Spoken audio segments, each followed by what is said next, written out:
తెలంగాణతో గొడవ పడే అవసరం లేదన్నారు సీఎం చంద్రబాబు. నీళ్ల విషయంలో ఇచ్చిపుచ్చుకునే ధోరణి అవలంబిస్తామని చెప్పారు. గోదావరి నీళ్లను రెండు రాష్ట్రాలు వాడుకుంటాయని చెప్పారు. నేను ఒకటే ఆలోచిస్తున్నా,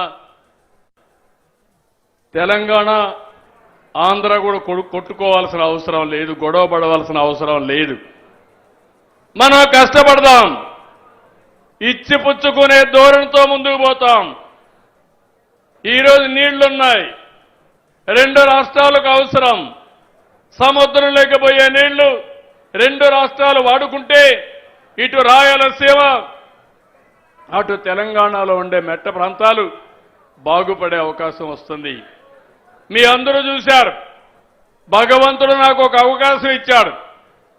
9.5 సంవత్సరాలు సమైక్య ఆంధ్రప్రదేశ్లో అందరికంటే ఎక్కువగా సీఎం ఉండే అవకాశం నాకు ఇచ్చిన దానికి నేను ఎప్పుడూ రుణపడి ఉంటా.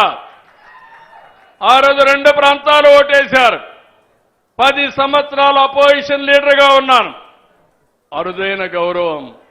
విభజన జరిగింది, అక్కడుండే ఆస్తులు వాళ్లకు అనుభవించడానికి పనికొస్తాయి.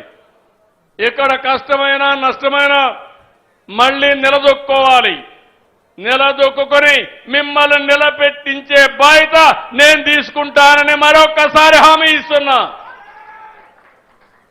దానికోసమే నిన్న మీటింగ్లో కూడా ఈరోజు రెండు పక్కల 2 బోర్డులుంటే, గోదావరి బోర్డు హైదరాబాద్లో ఉంటుంది, కృష్ణా బోర్డు విజయవాడలో ఉంటుంది. అదే సమయంలో శ్రీశైలం ప్లంజ్ పూల్ ఇబ్బంది వస్తే దాన్ని మనమే డబ్బులు పెట్టి రిపేర్ చేస్తామని అన్నాం. నీళ్లు కూడా ఎక్కడికక్కడ ఎవరు ఎన్ని వాడుకుంటున్నారో దానిపైన కూడా ఇప్పటికే 2 సార్లు మీటింగులు అయినాయి. ఆ 2 మీటింగుల్లో విభజన కంటే ముందు ఏ రాష్ట్రం ఎంత వాటర్ వాడుకుంటారో అంతవరకు ఎన్ బ్లాక్గా వాడుకునే అవకాశం ఇచ్చారు. ఆ నీళ్లు ఆ విధంగా వాడుకుంటే ఎక్కడ మన నీళ్లు అవసరమో అక్కడికి తీసుకెళ్లి అక్కడ నీటి సమస్య లేకుండా చేసే బాధ్యత తీసుకుంటున్నాం.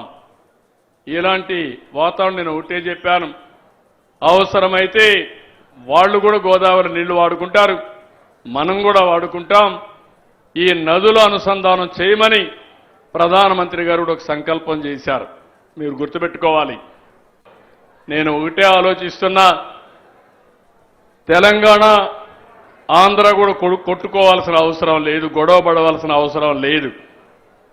మనం కష్టపడదాం, ఇచ్చిపుచ్చుకునే ధోరణితో ముందుకు పోతాం. ఈరోజు నీళ్లున్నాయి, రెండు రాష్ట్రాలకు అవసరం. సముద్రం లేకపోయే నీళ్లు రెండు రాష్ట్రాలు వాడుకుంటే ఇటు రాయలసీమ అటు తెలంగాణలో ఉండే మెట్ట ప్రాంతాలు. హంద్రీనివా నీళ్లు శ్రీశైలం మల్లికార్జునుడి పాదాలు తాకుతూ తిరుమల వెంకటేశ్వర స్వామి సన్నిధికి చేరుకుంటాయన్నారు సీఎం చంద్రబాబు. మొదటిసారి రాయలసీమకు నీళ్లిచ్చిన నాయకుడు ఎన్టీఆర్ అని గుర్తు చేశారు.